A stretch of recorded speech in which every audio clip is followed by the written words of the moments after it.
Welcome back, everybody, to another week of your favorite crypto podcast, sometimes crypto the unscripted crypto podcast. Ayo.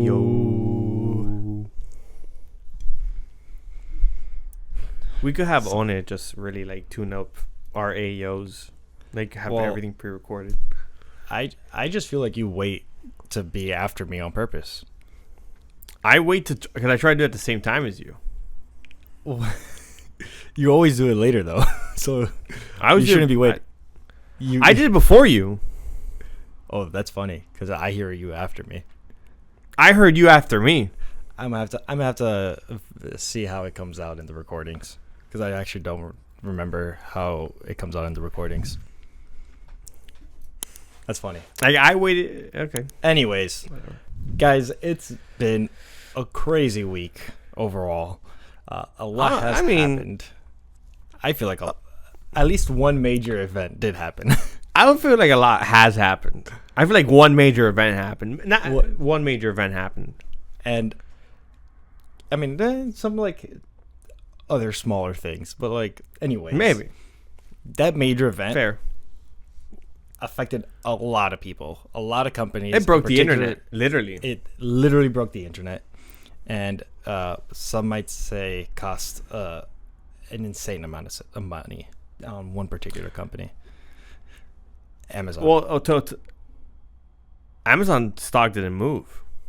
Yeah, it hasn't moved, but they are going to have to pay out an insane amount on the losses.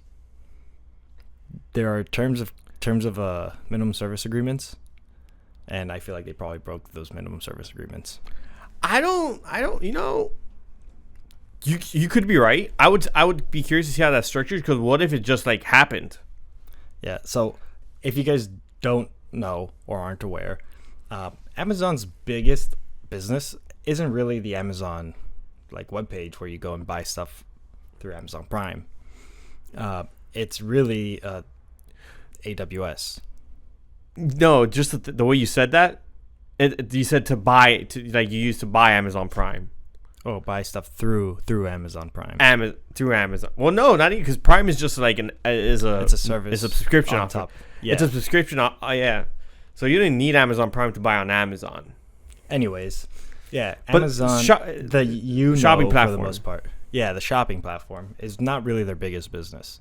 It's their most well-known one, but it's not their biggest one. The majority of their money actually comes through what's called AWS, which is Amazon Web Services. And it's huge. Amazon Web Services is like one of the biggest cloud providers. They essentially provide infrastructure in large data centers across the globe for any company to use.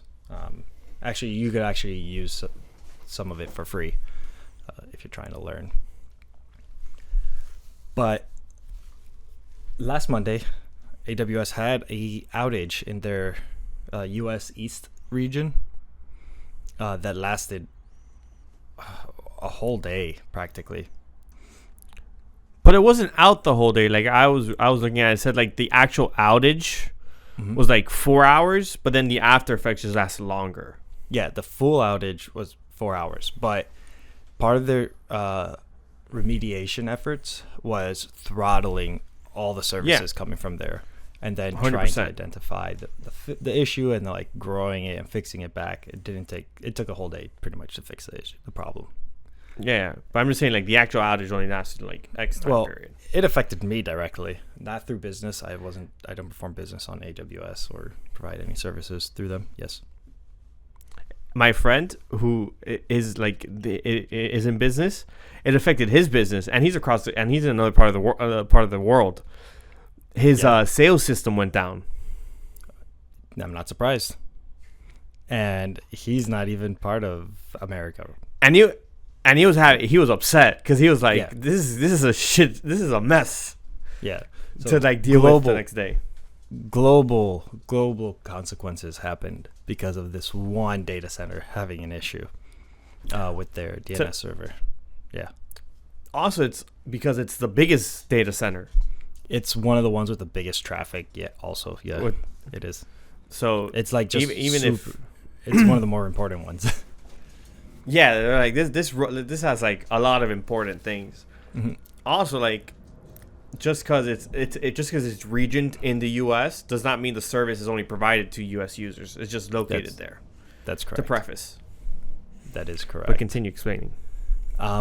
So AWS US East had a technical issue where their DNS server wasn't working correctly, and it affected a lot of Amazon's services directly, such as Ring, and like people were having issues with a shopping cart and just adding things to their cart. So like even like Amazon got affected directly because like their customers purchasing on Amazon Prime or whatever couldn't make purchases, on top of all the affected businesses such as William's friend's business, who lost essentially sales time. His employees were not working, or he wasn't working. Well, they were working. They just had to figure out how to to charge it the next day. Mm-hmm. So because they were still selling, they just had to find the old school method to transact later. Do you mind if I ask what business he's in? Jewelry. So I have a friend. They have 2 jewelry store locations. So I have a friend who's in the restaurant business industry, and they couldn't charge. They're having issues charging cards, which is problematic, I think, for restaurants. So when I was working selling glasses, when we had a system failure for our card readers, we had to do it the manual way, which was it's a piece of paper. You put the card underneath it. It's in a metal little tin can. You have a metal thing that you run on top of it to mark the cards. So when the system is up and running again, you then are able to run the numbers through the paper you had of That's interesting. Of the information you took there. I got affected directly because the platform that I use that my school uses was down, and I couldn't do any homework on Monday, and that's all I had. So teachers were we're pushing back the homework. Yeah, the schools made sure that their professors were readjusting due dates. Imagine you had that one hard dickhead professor that makes you still try to turn in that same thing. You're just bro, the system's down. What are you doing here? Yeah. I mean, there was a lot of companies that were affected. I don't think those professors are, there's no way that they're going to do that and get away with it. I wouldn't say, but there were large companies got affected, Zoom and Slack. This is used by a bunch of companies for communications, internal and external communications. So that just affected a lot of people. And so did Venmo also got affected, in Snapchat as well. Yeah. That kind of US based companies. There's banks in Europe, in England, or that area, they got affected. So imagine going to a bank and, oh wait, you can't withdraw your money because system's down in America. Crazy. Well, just to preface, Coinbase Robinhood transfers were also down, giving user issues. Oh, really? Yeah. Correlated to AWS? Yeah. Wow.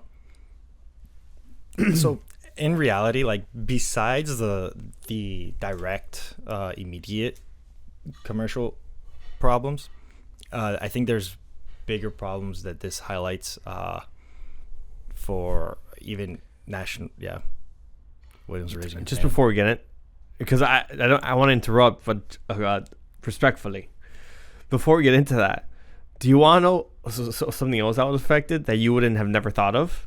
Oh, sure. So this company that sells the movable bed frames. Oh, I did hear about this. I forgot about that. Are also connected to AWS, and their customers were not able to shift their beds to normal positions, and they had it in awkward positions, either very declined or inclined, or vice versa. And then I saw a thing that said maybe not everything should be online. Yeah, that's accurate. I just don't understand why your bed has to be connected to the cloud. I don't know either. I was thinking about, I'm like, what's the reason?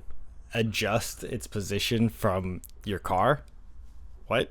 While you're on your way home from work? That means nothing. Like, just do it when you get home. That's the same thing I was thinking. I'm like, there's no real big effect if you do it way before. Like, it's gonna take 10 seconds if you do it then. But that was hilarious that those people were affected, and I'm sure they're like, you know what, we're changing this frame. We're getting the additional, we're gonna pay the additional $20 for the physical remote control. That's the other reason why I think they're also on clouds, is because they're trying to ship with less things in packaging. So like, if you have an app, you don't need a remote control. A physical remote control. I see. That's true. See? So maybe that's also part of it, which definitely should change. Like, for the prices you're paying, like, you can throw in a freaking remote control. Yeah. Well, to be fair, Amazon hasn't experienced a major outage like this in 2 years. So they're like on a pretty decent run. But this one was... Can I... Yeah. No. I was about to say, but it's okay if AWS goes down every 2 years, but if Solana goes down every 2 years, that's an issue. I knew he was gonna go. The backbone of the internet goes down every 2 years. It's okay. It's fine. Solana goes down, all hell breaks loose. Yeah, well, an interesting thing is that a lot of U.S. defense industrial operations also use AWS. So implications extend even to like national security. Where implications extend to blockchain. That is true. A lot of because they were nodes are on AWS infrastructure, and they weren't able to complete certain transactions because of the outage. Yep. You want to know what wasn't affected? What? Solana and X. X was not affected. Solana and X were not affected. Well, I mean, if you say X, I assume people would put the two together. But sure, Grok 2, XAI, we're not affected. I feel like his name, Elon, felt it important to make the distinction. So I just going off that. Okay, fair enough. If the big dog says it, fair enough. Yeah. So all this happened from one single data center going down. I just have 2 data centers go down. But kind of hard for 2 data centers to go down. However, this kind of does bring up the concern of like centralization, single points of failure. Yeah. And the question that people should be asking is, what single points of failure do you have as a business entity, and how long would it take for you to recover if that point of failure were to fail?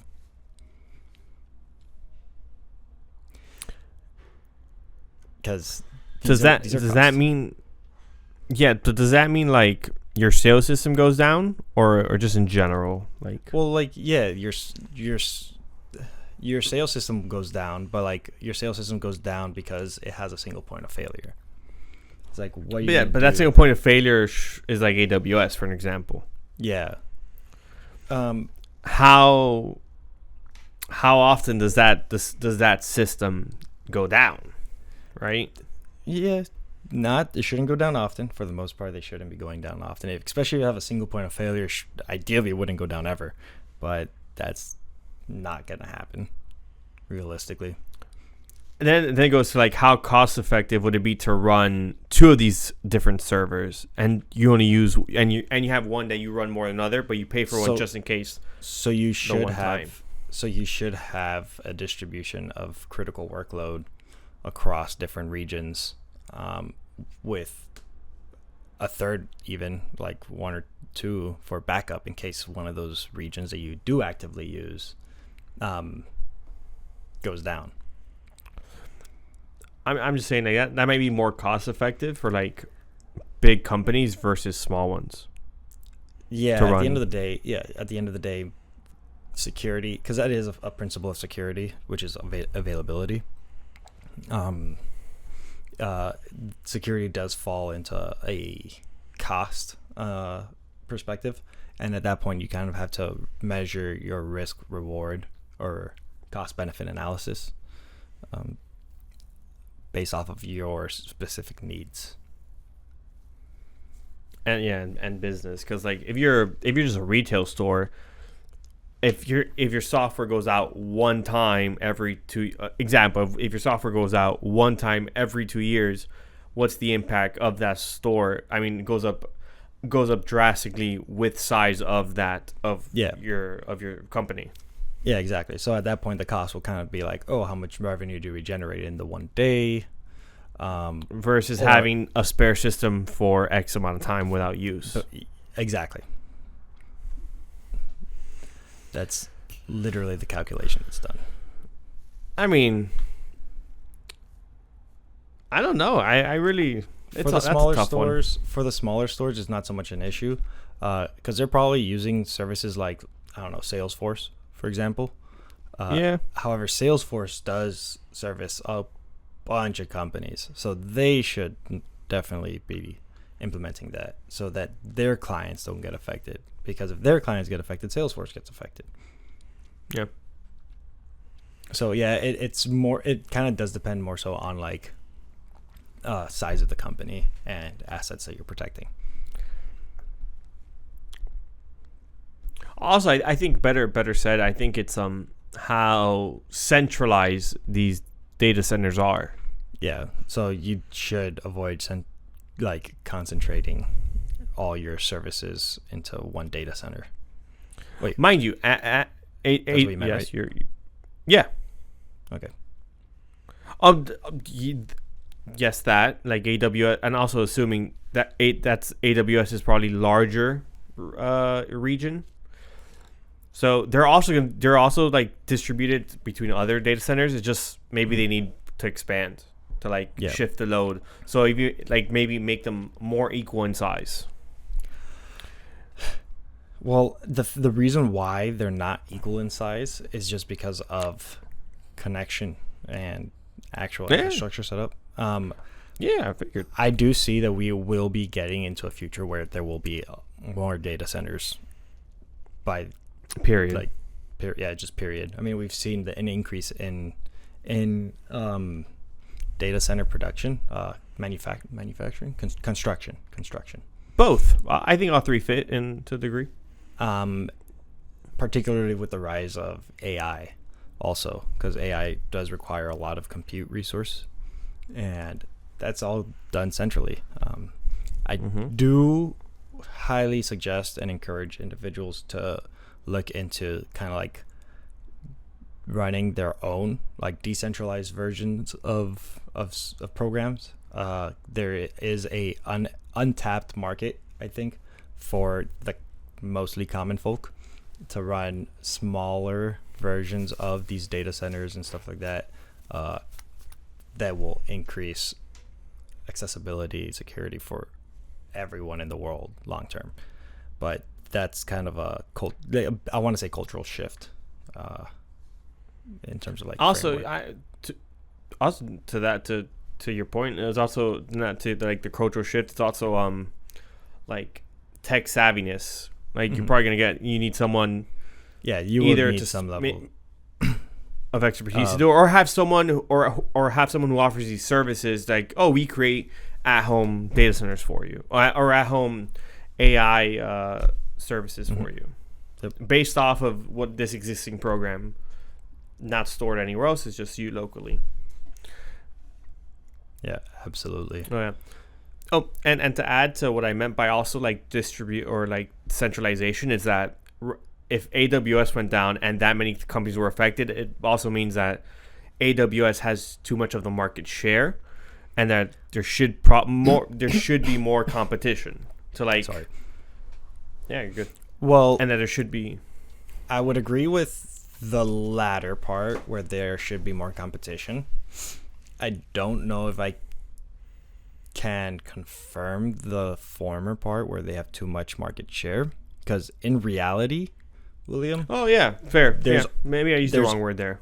There's only 3 companies that provide services like this that's used at that scale, which is AWS, Microsoft Azure, and Google Cloud. Mm-hmm. Yeah, those are the 3 companies that serve 99% of the internet. But either way, like there is a centralization there.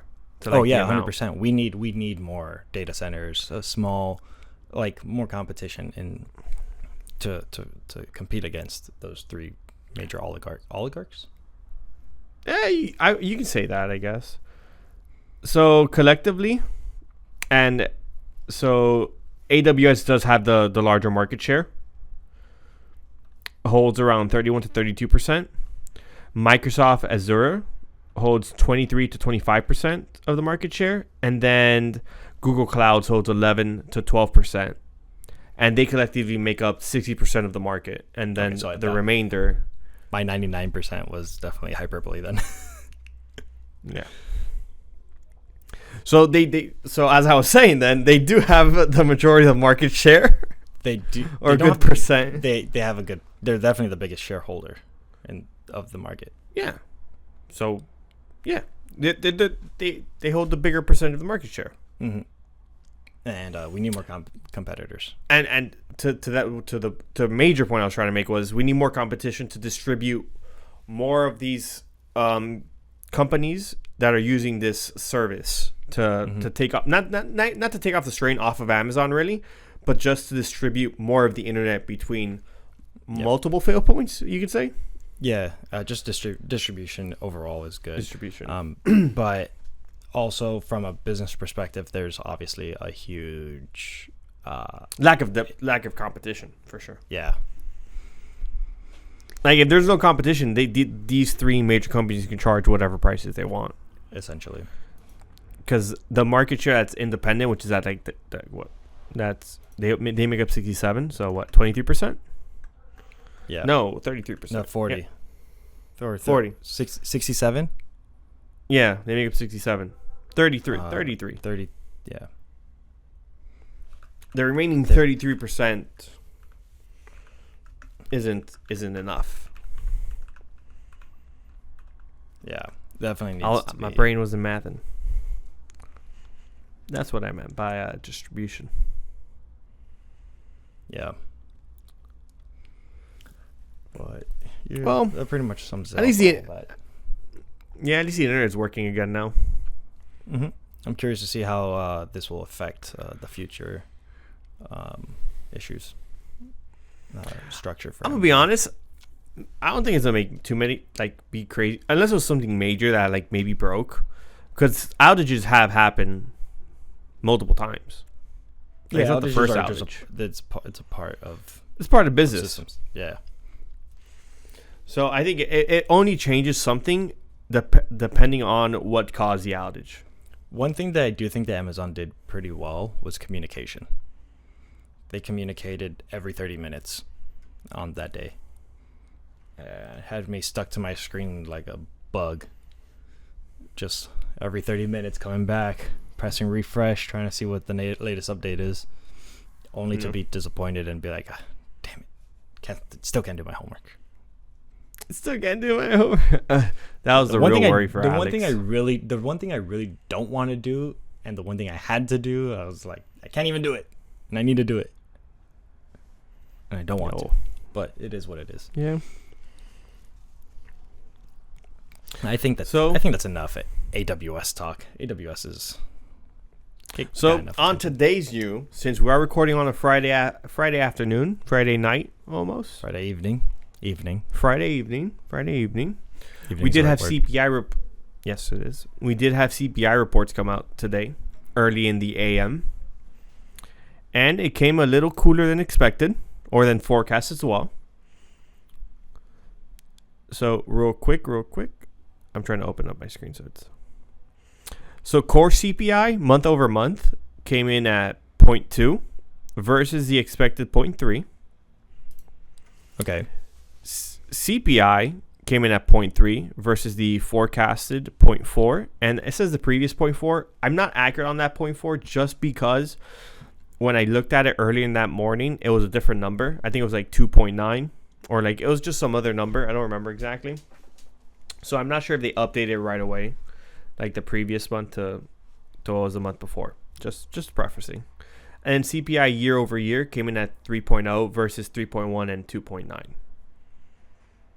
The forecast was 3.1 and the previous was 2.9. So we do have a bit of a cooler inflation relative to what I think people were expecting. Yeah. Or the general sentiment. But on that note, the labor statistics, the guys who report this data, have stated though that for next month the likelihood of labor statistic being reported is very unlikely. Of CPI and all this information being reported. Why would that be? Because they don't know if the government's going to be open. Because we already didn't have unemployment numbers for this month because the government was shut down. Mm-hmm. That's why CPI was pushed from last week or last week? Checking real quick. Yeah, from last week to this Friday was because of the government shutdown. Because it's very rare that we get CPI on a Friday. But if the government's still shut down, then how did we get the CPI report? No, that's what I'm saying. That's why they just did it. That's why it was pushed out as well. Okay. And they're basically saying that if the government is still shut down by next month and we have to report, we're not reporting. Okay. Yeah, they were like, that's going to be bad news, so we're not going to say anything. Also, that's what Benjamin Cowan tweeted. He goes, you can't have bad numbers if there are no numbers. Yeah, essentially. And it's like, that's true. I mean, it has to be true because silly old me just thought of that. And you're an idiot. I said silly. I didn't want to be harsh on myself like that. Don't worry, I'll do it for you. I've done it too much already. No, you haven't. You can always get a little worse. Oh, yep. But yeah, so since CPI data came out, it's a little cooler than expected. That also means, as of right now, you could say that Powell's 25 basis point cut hasn't had a large effect into inflation or CPI rising. Mm-hmm. So the cost of goods not going up. Well, we did could talk be delayed. About we will say that because we have said that. It typically takes a while for these things to affect the markets or affect things. Yeah. And then also like maybe the government being shut down also not help the situation. I don't know if it's relevant. Also, maybe. No, maybe. You know what's funny about this government shutdown? The government shut down, but they're still taking taxes. Yep. Always gotta take the taxes. Trump is still making deals with Argentina to buy their useless currency and spending money making a ballroom. I don't understand how the government works anymore at this point. It's all a lie. It's not pretty. That much I know. But it is what it is. The CPI data came out looking good so far, I would say, if it's not going up. And I believe Powell should be speaking, I'm not sure if this month, maybe next month, on the next rate cut. Because there is another one. I forgot. I lost my word. There should be two more. Okay. There Speculated? should be two more. No, yeah, maybe speculated. I see. There should be two more rate cuts coming in the next time frame. Okay. I think by end of year. So ideally, it would have to be within the next 2 months at this point. Yeah. But there is that. There is that. What else? What else do we got? That's a good question. I don't know where to go. Well, you want to talk about criminals? Well, want to talk about coincidences and pardons. Okay, yeah. Because then I think they go pretty not hand in hand, but like there's a lot of touching points. Fair, maybe. So CZ was pardoned yesterday. Yesterday, CZ was pardoned yesterday by Donald Trump for his for the Bank Secrecy Act failure of like in implementing proper KYC. Anti-money laundering procedures and proper labeling, like just whatever happened. Not being compliant with certain. Not being compliant. Be simple. Let's sound smart here. He's not compliant with certain financial regulations. Damn, you see, you have some pretty words, my dude. I mean, I try. This is why you're the brains. This is why you're the brains. The inspiration. You're just calling me a dumbass the other side not too long ago. You can be both, two things at the same time, can't you? Yeah. Anyways, yeah. And Trump stands by that statement, by his action of pardoning CZ.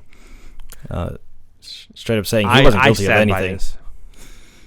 And you know what? This is why I like, stand on business. I agree with him. He wasn't guilty of anything. And he was recommended by a lot of people to be pardoned. It was the same thing as like the Ross Ulbricht. I mean, I think it was just like a big crypto push. Like we in crypto will like, if you are a criminal, you're gonna be shunned for being a criminal, and like taking advantage of people. Yeah, like and you will be like, what's the word? You will be defended if you haven't done true criminal actions and you're treated as a criminal. Mm-hmm. Yeah. SBF. We'll die on the sword for you to a degree. SBF deserves it. No pardon for him. Fuck that guy. Bleep that, Marlena. I'm sorry. That guy gets me hot. Leave him in prison, in jail, as long as he wants. As long as you want. CZ, yeah, get him out of there. Glad he's out. Yeah, I mean, you weren't compliant with these regulations, but no one was affected. Mm-hmm. It's like nothing happened. Nothing happened. Fuck out. Get out of here. Well, by the way, CZ was already out of jail. He was just pardoned. Very different. Yeah. And had to pay a $50 million fine. Yeah. You don't get the money back, by the way. Yeah. That money's not coming back. CZ is grateful, though, for the pardon. Well, it cleans your record. Yeah. I mean, which is good because we need people like CZ to help America align its crypto policies so that America can become the crypto capital of the world. Yes. Well, Peter Schiff, to congratulate CZ, asked him if he would like to debate gold versus, I think he said crypto. I mean, not crypto. He said specifically Bitcoin, to debate gold versus Bitcoin. And then also within that tweet, they asked who to moderate. Okay. So the top two were Elon, Joe Rogan, and I think the third was Michael Saylor. Definitely not Michael Saylor. Yeah. Definitely not Michael Saylor. I chose Rogan because he's the most neutral. I think Elon might side with one. Elon with would CZ, definitely side. With CZ, just because like he's into tech. I don't know. I feel like you might have to go with someone a little bit more unconventional. I think Rogan's unconventional. Yeah, Rogan's not bad. Out of the options given, to be fair. So those were the three options given? I believe so. I see. The options given, Rogan is the most unconventional. It should be. You should have Bert Kreischer do it at this point. Bert. Yeah, I was gonna say Bert would be great. I was thinking of it, Schultz, but I was like, nah. Schultz might be a little biased too. But yeah, Schultz for sure. Schultz will have and Schultz is easily swayed. Yeah. Which it'll make the conversation funny though, because he'd be like, you know what, I'm on his side now, and the next second he's like, that's a good point. Schultz is easy swayed, bro. Quick tangent. Schultz had Mondani, the current running Democrat for New York, for mayor of New York, and easily swayed. He was so swayed so quickly. He goes, your ideas are not going to work. They're not going to work. And then you have him on. He goes, no, but Mondani was like, we're working with all these people that we need to work with to be able to pass all these things. He goes, maybe it might work. maybe this guy's onto something. And everyone's like, you got him. You got a new guy on your team. I'm just like, Schultz, stand your ground. There's room for a joke here. Schultz folds faster than something. I don't know. I'm not a jokes teller. I'm not a comedian with him. You said it was hard. That was you're cringy. Right. Yeah, but that was cringy though. But he definitely does fold fast. That much I know. Mind you, I also will say, like, the way Mandani was expressing himself and explaining things, the things he's saying don't sound completely, like, absurd or crazy or, like, not able to work. Also, if you see taxes actually working and doing good, I think that just, like, is what really matters. Yeah, that is a very important part. The biggest issue right now with the whole tax issue is that a lot of people don't feel like it's being used appropriately. Yes, and you also get like these videos that like surface and also to preface, sometimes you don't know if these people are real humans that are really saying this. They're paid for agents by some organization to say these things to like stir up the pot. Their AI video created to like stir up the pot. You know, so preface, like, it's hard to like take everything with a grain of salt. But like, I saw a video of this guy who was basically saying like, oh, EBT is, and he goes, I have EBT, I have these 2 kids, and EBT wants me to work a minimum of 20 hours a week to keep my EBT card that's paying me like $800 for food. And he goes, I don't work for no one. I ain't gonna get no job. That's what we have taxpayers for. Blah blah blah. Mm-hmm. And my friend sent me the video, and I replied to him like, and that's why taxpayers don't want to pay taxes. Because there's agents, quote unquote, like that. I don't know if they're agents, but it could be a real human, a real person saying this, or it could be someone stirring up the pot. Like that's an agent. Like that's why I said that. Yeah, that's funny. Like conspiracy agent, like just stirring up the pot. You're like, dude, what are we doing here? Yeah. I mean, numbers could probably help that. Like, if there's actual ways of collecting information on how the money's being spent and how it's benefiting people, then that would be cool. But it's the government. Let's face it. We know governments are inefficient. So, yeah.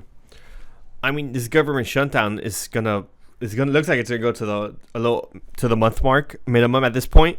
Mm-hmm. Because they just they convened, I think, this week to agree on extending, and the Democrats are not bending the knee, but they're not giving up the stand of we want to fund. I don't remember how much money it was, but for really like to give healthcare to illegal immigrants. Mm-hmm. And the Republicans are like, we're not gonna sign it if that's there. Like, we're not gonna fund this to be part of it. And that's like the big holdup right now is just that stipulation is just like, I can see why they're not signing it. I mean, I could not only just see why they're not signing it. I don't know why that's there in the first place. That's there in the first place, right? Like, why?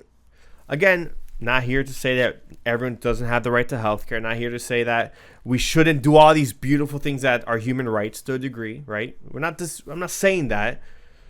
But if someone is not truly part of this country and is coming illegally, forget they're doing crime or not, just illegally, why should we be paying for them to have things that Americans don't even have for the most part? Yeah. It's crazy.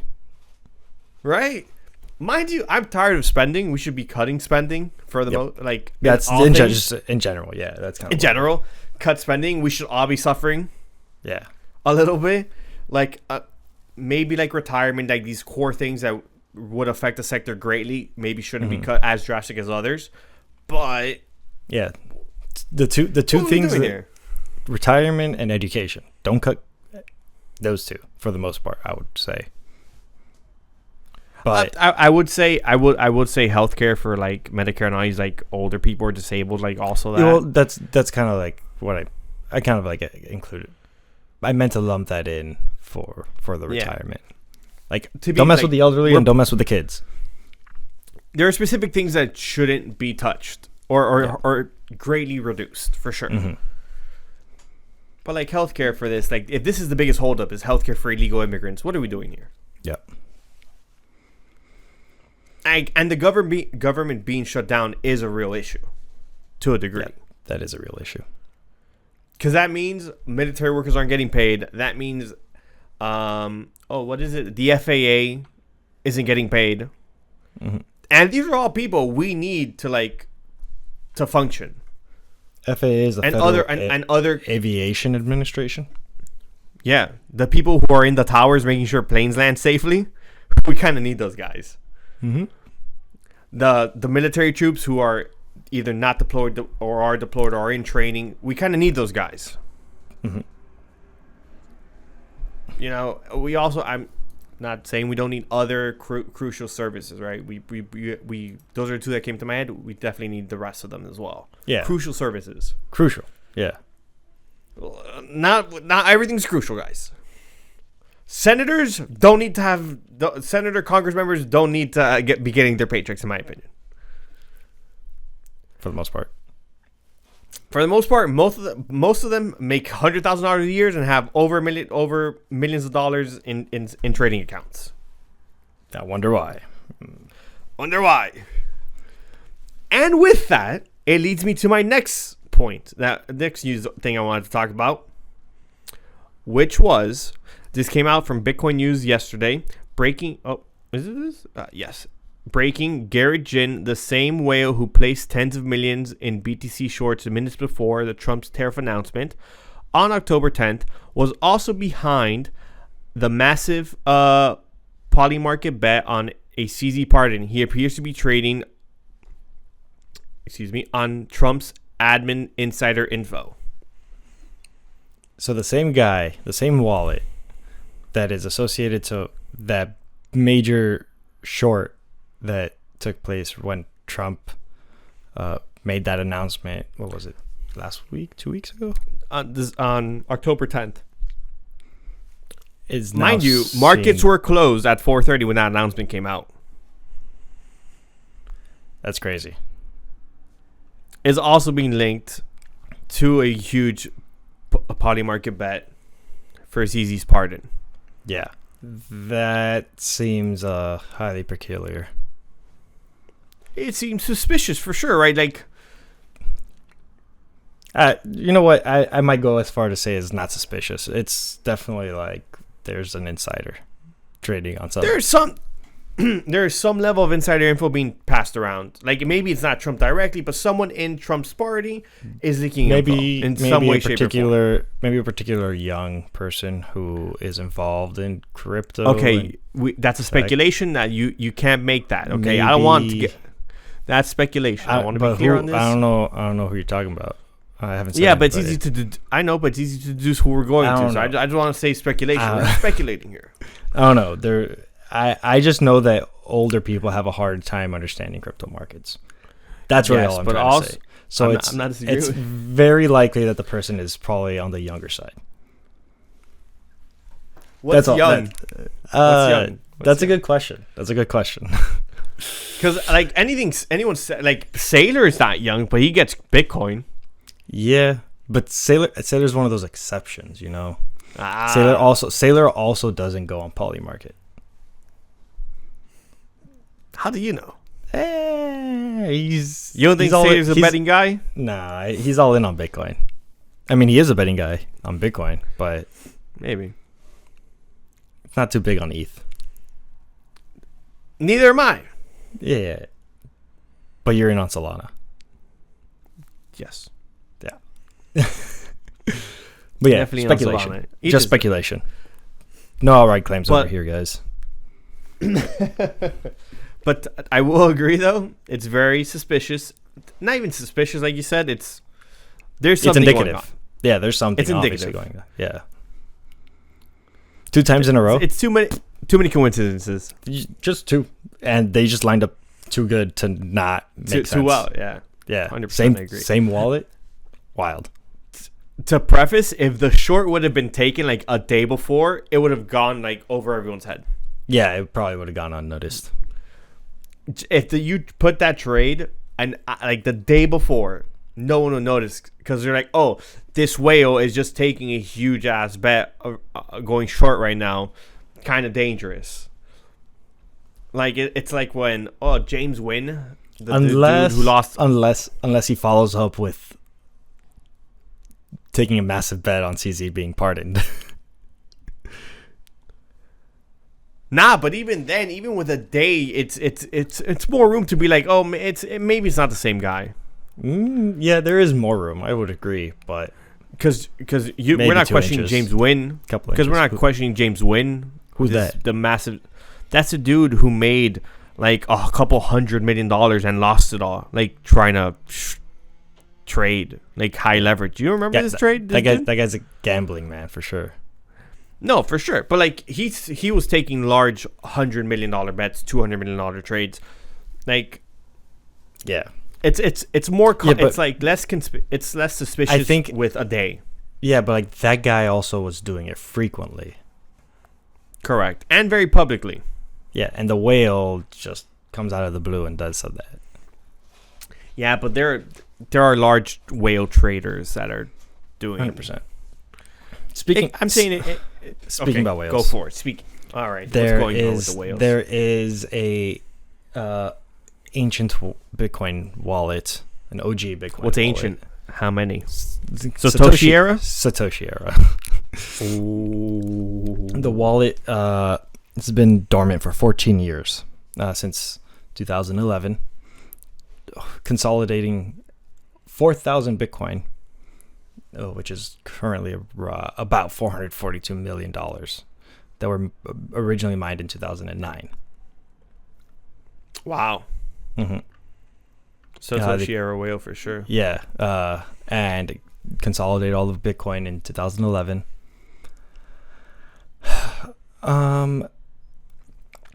And they just recently moved a handful of Bitcoin to a brand new wallet that's unmarked and unattached to anything. Specifically, 150 Bitcoin,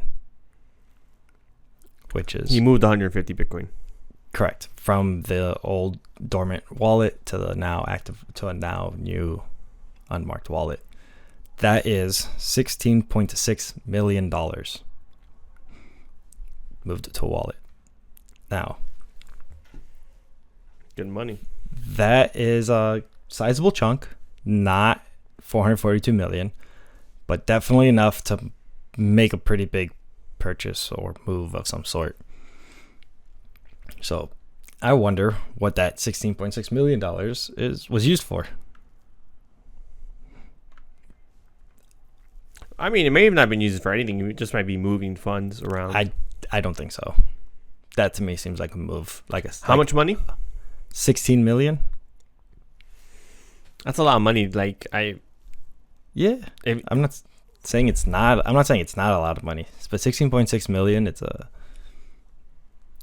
It's not something that I think would be out of spending money for someone with 442 million.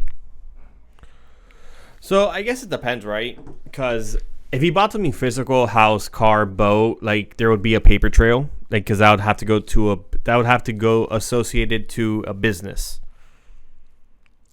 or a person, but it would have to be reported. It's too much money not to be reported to a degree. It's Bitcoin. That's what I'm saying. It depends where it is, right? I don't think so. I do think so. If it's a business, I would say it would to a degree. It would yes, also have to be because it would also have to be a brand new wallet that's never been touched by anything. It is a brand new wallet. But this, so I guess what your understanding is, if you want untraceable Bitcoin, right, to transact freely, it has to be used. I'm not saying that, but it'll have to be used in no way, shape, or form connected to the person who is transacting with it. Yeah. Whoever received those 16.6 million would just be buying random things that other people will be able to accept, will be willing to accept Bitcoin as payment, but not create document saying, "Oh yeah, I'm selling you this stuff." Exactly, but that's what I'm saying. If it's if you bought one thing with it or multiple things of like a multiple millions of dollars or even hundreds of thousands, there would have to be some sort of paper trail. I don't think so. You can't, yeah, but there is though. If you're buying a boat, that boat has to be registered to someone, something. I understand the boat or a house, or a house the same, a plane, like anything like those assets would have to be like registered to a thing. Yes. I don't know. I just feel like, let's say someone has a plot of land that happens to be worth around $16.6 million. What's to stop the person who owns the land just to be like, yeah, I'm giving him the land? So-and-so individual. Why? The land is taxed for what you're giving it to him at. By the individual who's receiving it? Yes. So the individual who's receiving the property now is liable for taxes of that property. Correct. Okay. That person, whoever is the owner of the OG wallet, is liable for that. Yeah. However he pays that, that's a him problem. Yes. But this new $16.6 million wallet that is unassociated to anybody, because there is no paper trail besides the fact the only paper trail there is a paper trail, the transaction of the property. I'm not saying there is but one, you did create a paper trail. There is the paper trail this is the movement of this. You're paying taxes for 16 million. The minute you're paying taxes for that asset, you can easily chain analysis will do this. These companies, they'll connect the 16 million that you transferred over, the 150 Bitcoin, to the 16 million in taxes that are being created on the other end of it. Yeah, that you're paying for, and be like, wait, these two things just are too similar to add up. Line up pretty well. Yeah. Exactly. So, though, actually, the company that reported this was Arkham Data. And Look On Chain. It's kind of I don't know. Yeah. Anyways, this is there's a history of these Satoshi-era wallets kind of becoming active over the past couple years, which is kind of cool. I think that's actually not bad news at all. I just hope that these OG Bitcoiners are still core to their like ideologies and beliefs, and they kind of like pass on the Bitcoin to someone who will take care of it. Yeah. And this is a bit of a cultural mind shift that I had myself a while ago in terms of what it means to be the custodian of Bitcoin. And I was like, oh, just custody. I'm in custody. This is my custody, right? But we also use the word custody for children and people who need help. So when someone's under your custody, they're also under your protection. Yep. And you're for aliens, like everything. Exactly. Like that is your responsibility. It's a liability also, but it's something that you need to take care of. It's to a degree, it's like it's worth having this liability for what I'm getting from them for the most part. To a degree, yeah. But there's like certain liability associated to it. Yeah. And no, that's what I'm saying. Like it's worth having this liability. Yeah. There's a level of care, responsibility, attention to detail that's required. And I think when I made that realization, I was like, oh, so like the Bitcoin that you own in your wallet is under your custody. Treat it as such. Yeah. So like I saw Pomp. I didn't watch the entire interview because Pomp was on the PBD pod. I watched maybe the first 15 minutes. I didn't care. I just didn't care for what was going to be like said. It's very... No one's like, we're not saying anything new. Like, we're just repeating on different dates, like different things that we are, like everyone should be aware of. Yeah, pretty much. You have to drive the point around to like the normies who tune in and listen for the first time.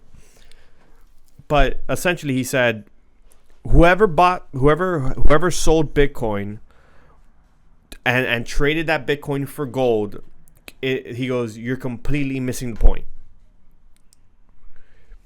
his argument was you're not buying the Bitcoin. The reason it's superior to gold is for everything else that it can do that gold cannot. It's not finite. It is not this intrinsic this asset that can be moved anywhere in the world. It's not for the most part beating inflation year over year. It is not outperforming every other asset in existence. Like he's like, gold's performing right now. It hasn't performed in the last 2.5 years. Bitcoin in the last 2.5 years dropped down to whatever price, and now it's sitting above $100,000. Like these are not the same assets. Yeah, one of the things that you kind of missed. I just want to make sure it gets stated is that there could be fraudulent gold. There cannot be fraudulent Bitcoin. Yeah. And you receive Bitcoin, you receive Bitcoin. Yeah. And to Alex's point, it doesn't mean that you're going to receive fake gold. He just means the amount of gold stated to be in a reserve could be more than what there actually is. That's one form of it. That's one form of it. But you could also receive fake gold. Yeah.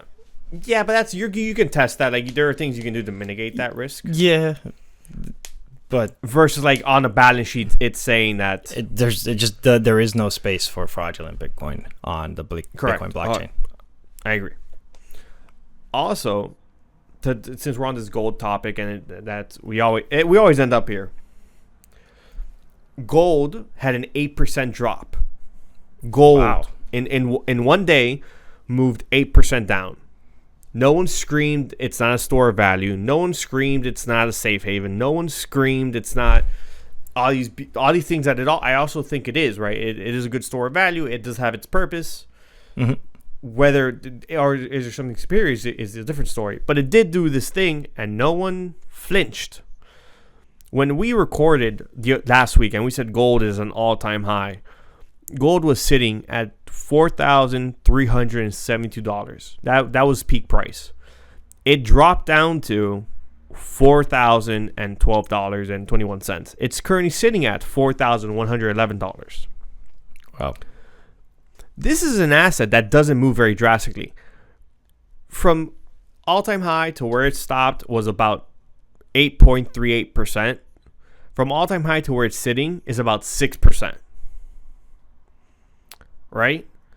Do you want to know what a 6% Bitcoin move looks like? 6% Bitcoin move looks like a lot. From all-time high, 125,000 on this chart that I'm looking at, respectively. Yeah, $126,085.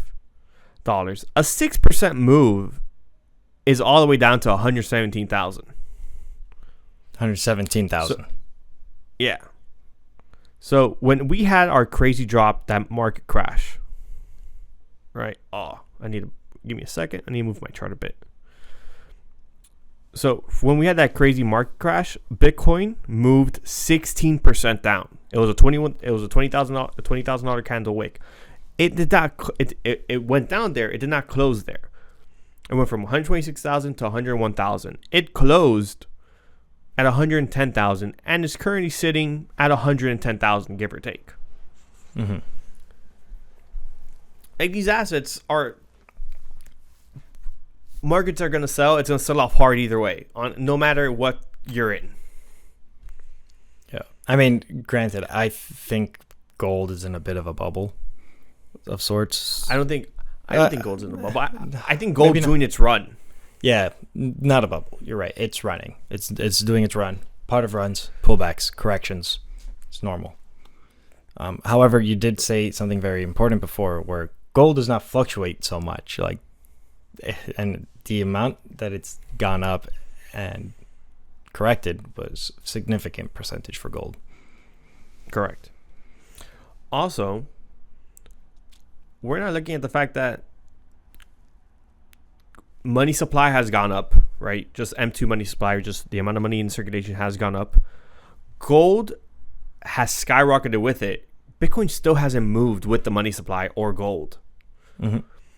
So if we believe that currently Bitcoin is a lagging indicator, right? It's lagging behind S&P, gold, and all these, and the money supply, that means Bitcoin just hasn't moved the full move it should move, or it's potentially going to move, if you speculate. Yep. Not even talking about alts, because alts are bleeding. Alts versus Bitcoin pairs are not doing good. It's a bloodbath. Alts are. That's a different story. But Bitcoin specifically. To be fair, I'm not surprised, because there's a lot of people who are just pretty much stubborn of the fact of how Bitcoin functions, and just choose to blindly and off of antiquated rhetoric say Bitcoin's a scam, that it's not intrinsically valuable, there's no value to it, it's a Ponzi scheme, pump and dump, whatever essential derogatory term that you could throw it. A lot of people are just firm on that and don't even fully understand what they're saying when they push that rhetoric.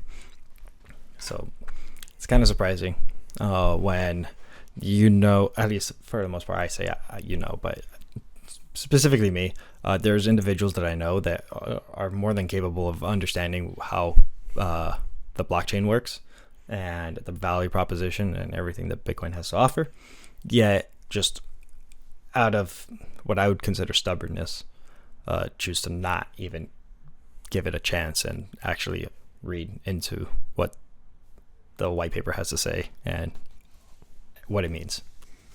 Yeah. Also, not to say that we don't contradict ourselves on this podcast very often, or at least I do. Like, I'll say one thing this week, and the next week I might come in with a different, whole thing on it. But for the most part, that is the idea behind what we talk about. Yeah, people, we're just trying to educate people or get people introduced into the idea of blockchain technology, because distributed blockchain technology, mind you, because a lot of benefits overall for many issues that we are facing in this world today that we can and will be solved through that technology. So just last thing on this gold Bitcoin topic, Peter Schiff announced that he's going to release a tokenized gold, meaning you'll be able to buy gold on chain, and then you'll be able to exchange that gold on chain on his platform for physical gold, right? And we clearly see the issues with this, but CZ pointed out very eloquently and very easy to understand. He goes, saying the obvious, most people in crypto know this. Most people not in crypto may not understand this. Tokenizing gold is not on-chain gold. It's tokenizing that you trust some third party will give you gold at some point, at some later date, even after their management changes, maybe decades later, during a war, etc. It's a trust me bro token. This is the reason no gold coins have really taken off. Which is kind of like the point. It is hard for a physical asset to be on chain, because a physical asset, whoever is in charge of it, that third party, it is like the current system we have. You have to trust that we're gonna do what we say we agreed upon. Mm-hmm. Yeah, it's not only is that such a bad idea, it's it's the worst option of a worse option. It's worse than actually holding. It's worse than actually. It's worse than holding gold, or holding gold or holding gold stocks, gold company stocks, or gold one-to-one, an ETF of gold stock, an ETF of gold. You're better off with that option. Well, the thing is, yeah, he's trying to versus tokenized gold. Well, the thing is, soon enough, as we talked about last week, the FEC, Federal Exchange Commission, FEC,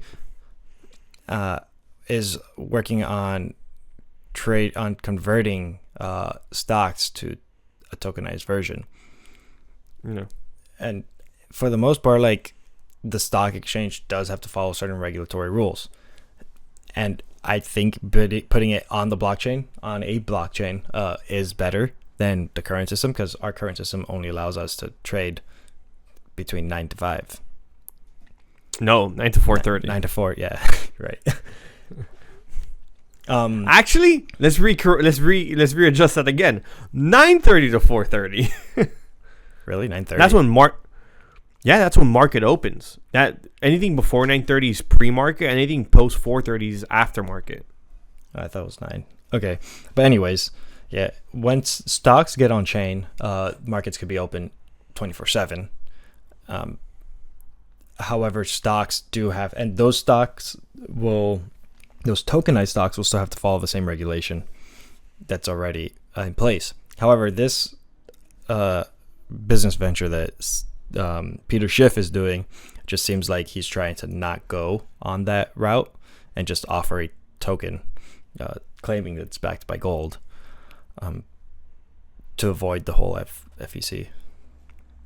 Which, to be fair, I do believe he would have it 1-to-1, just how we trust USDC and USDT are 1-to-1 with the dollar. I'm having a bit of a brain fart. Sorry for interrupting. Is it FTC or FEC? FTC.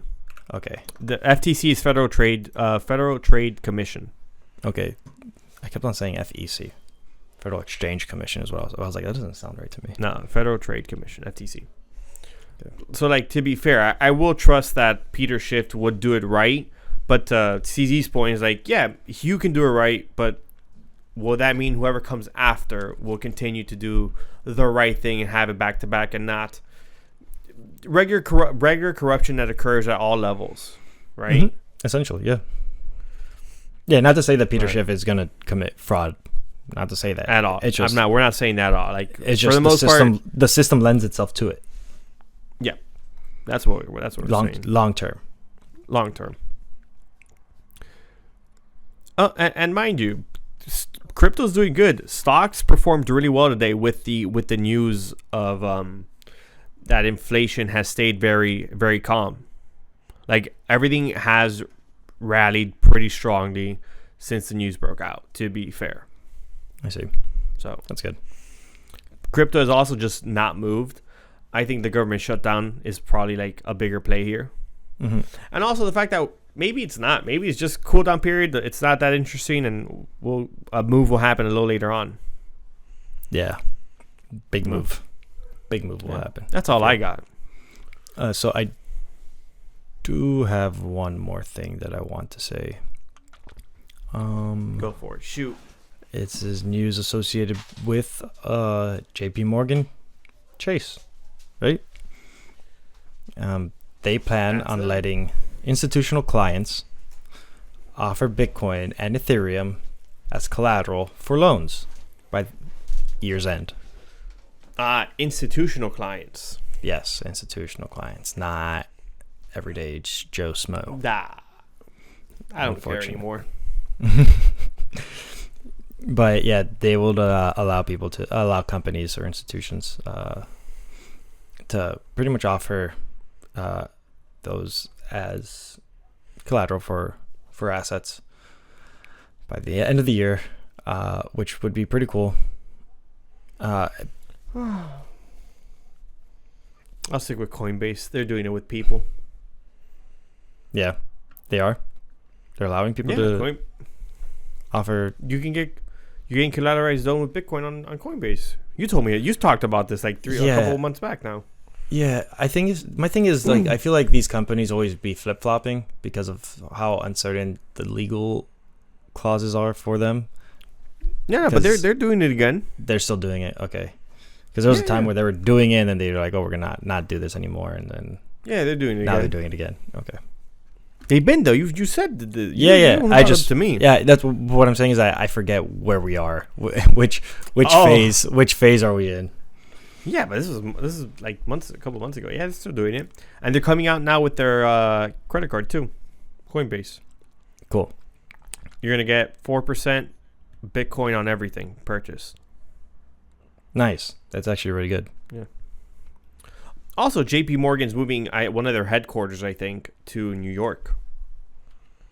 JP Morgan, the bank? The bank you just mentioned, dude. Their headquarter isn't already in New York? Apparently not. I saw a thing saying that they're moved their headquarters to New York.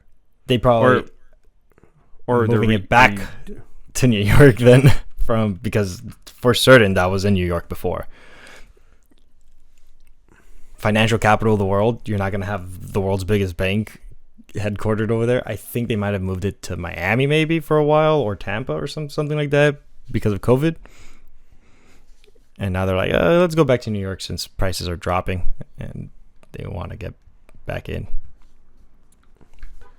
Okay, so this says their headquarters is in New York. So maybe what I read wrong was their new headquarter. Like they're redoing a new headquarter. Okay.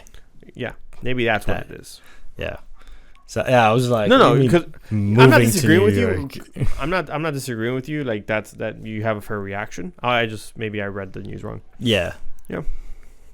Okay. Well, that's all I got for the week. That pretty much sums up what I got too. Price hasn't moved much. We're still sitting around 111,000.